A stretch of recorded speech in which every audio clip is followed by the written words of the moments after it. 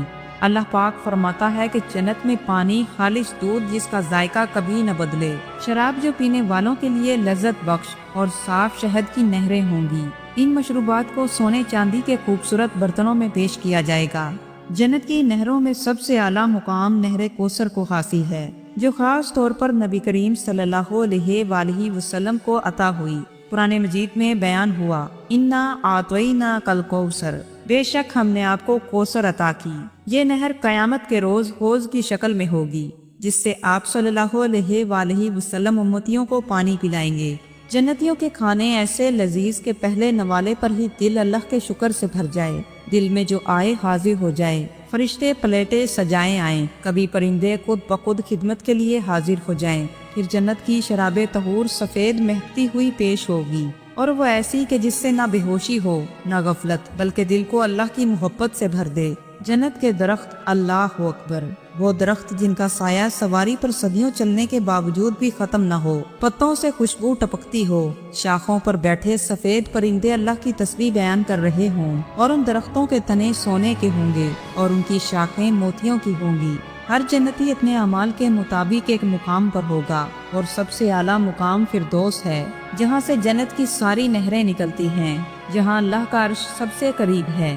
یہی وہ مقام ہے جہاں حور العین جنتیوں کی خدمت کریں گی، اور پھر یوم المزید یعنی جمعے کا دن آئے گا اور ایک ندا آئے گی، اے جنت والو تمہارے رب نے تمہیں ملاقات کے لیے بلایا ہے۔ پردے ہٹیں گے اور اللہ تعالیٰ کا دیدار ہوگا، رب العالمین خود جلوہ گر ہوگا، اور جنتی اپنے رب کو دیکھتے ہوئے کہیں گے یا اللہ ہمیں اب کوئی اور نعمت نہیں چاہیے۔ اور اس لمحے اللہ تعالیٰ فرمائے گا رضیت علیکم فلا اسخط علیکم ابدا، میں تم سے راضی ہو گیا اور اب کبھی ناراض نہ ہوں گا۔ اور یوں ہم نے جنت کے صرف چند گوشوں کو چھوا، حقیقت تو اس سے کہیں زیادہ حسین اور کہیں زیادہ بلند اور ناقابل بیان ہے۔ جنت صرف ایک جزا نہیں بلکہ اللہ کی طرف سے محبت کا سب سے بڑا اظہار ہے، جہاں ہر دن خوشی کا، ہر لمحہ سلامتی کا، اور ہر ملاقات اللہ کی رضا سے بھری ہوگی۔ لیکن سوال یہ ہے کہ کیا ہم واقعی اس کے طلبگار ہیں؟ ہم دنیا کے گھر، گاڑیوں، جائیداد، شہرت کے لیے کتنی محنت کرتے ہیں،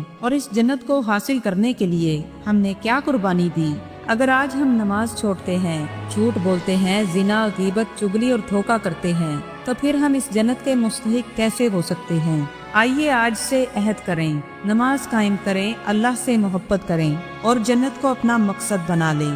یا اللہ ہمیں وہ جنت عطا فرما جس کی وسعت آسمانوں اور زمینوں سے زیادہ ہے، اور ہمیں ان لوگوں میں شامل فرما جن سے تو راضی ہے۔ آمین یا رب العالمین۔ والسلام ورحمۃ اللہ وبرکاتہ۔